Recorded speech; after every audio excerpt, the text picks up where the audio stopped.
ಶಿವಮೊಗ್ಗ ಜಿಲ್ಲೆಯ ತೀರ್ಥಹಳ್ಳಿಯಲ್ಲಿ ದನ ಕಳ್ಳತನಕ್ಕೆ ಸಂಬಂಧಿಸಿದ ಪ್ರಕರಣವೊಂದು ಬೆಳಕಿಗೆ ಬಂದಿದೆ.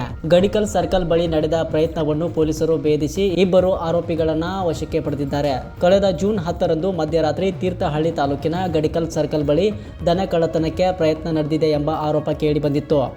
ಈ ಪ್ರಕರಣವನ್ನು ಗಂಭೀರವಾಗಿ ತೆಗೆದುಕೊಂಡ ತೀರ್ಥಹಳ್ಳಿ ಪೊಲೀಸರು ತಕ್ಷಣ ಕಾರ್ಯಾಚರಣೆ ನಡೆಸಿ ಇಬ್ಬರು ಆರೋಪಿಗಳನ್ನು ವಶಕ್ಕೆ ಪಡೆದಿದ್ದಾರೆ. ಶಿವಮೊಗ್ಗದ ರೋಷನ್ ಬೇಗ್ ಅಲಿಯಾಸ್ ಫೈರೋಜ್ ಬೇಗ್ ವಯಸ್ಸು 31 ಹಾಗೂ ಟೌನ್ ನಿವಾಸಿ ಇಮ್ರಾನ್ ಅಲಿಯಾಸ್ ಅತೀಕ್ ಅಹಮದ್ 39 ವರ್ಷ ಬಂಧಿತ ಆರೋಪಿಗಳಾಗಿದ್ದಾರೆ ಎಂದು ಪೊಲೀಸರು ತಿಳಿಸಿದ್ದಾರೆ. ಆರೋಪಿಗಳಿಂದ ಸುಮಾರು 4 ಲಕ್ಷ ರೂಪಾಯಿ ಮೌಲ್ಯದ ಎರ್ಟಿಗಾ ಕಾರನ್ನು ಕೂಡ ವಶಪಡಿಸಿಕೊಳ್ಳಲಾಗಿದೆ.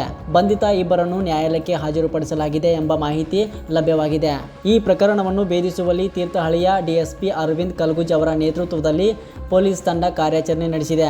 ತೀರ್ಥಹಳ್ಳಿ ಠಾಣೆ inspector Imran Baig, PSI Sushma R, PSI Yuvaraj ಹಾಗೂ ಸಿಬ್ಬಂದಿಗಳಾದ ಲಿಂಗೇಗೌಡ, ಕುಮಾರ್, ಪ್ರಸನ್, ದೀಪಕ್, ಪ್ರದೀಪ್ ಕೆಪಿ, ಮಂಜುನಾಥ್ ಹಂಪಿಹೊಳಿ ಹಾಗೂ ಜೆ ಪ್ರಮೋದ್ ಅವರು ಕಾರ್ಯಾಚರಣೆಯಲ್ಲಿ ಭಾಗವಹಿಸಿದ್ದರು. ಪ್ರಕರಣದ ಕುರಿತು ಹೆಚ್ಚಿನ ತನಿಖೆ ಮುಂದುವರೆದಿದ್ದು, ಇನ್ನು ಯಾರಾದರೂ ಈ ಜಾಲದಲ್ಲಿ ಭಾಗಿಯಾಗಿರುವ ಸಾಧ್ಯತೆ ಬಗ್ಗೆ ಪೊಲೀಸರು ಪರಿಶೀಲನೆ ನಡೆಸುತ್ತಿದ್ದಾರೆ.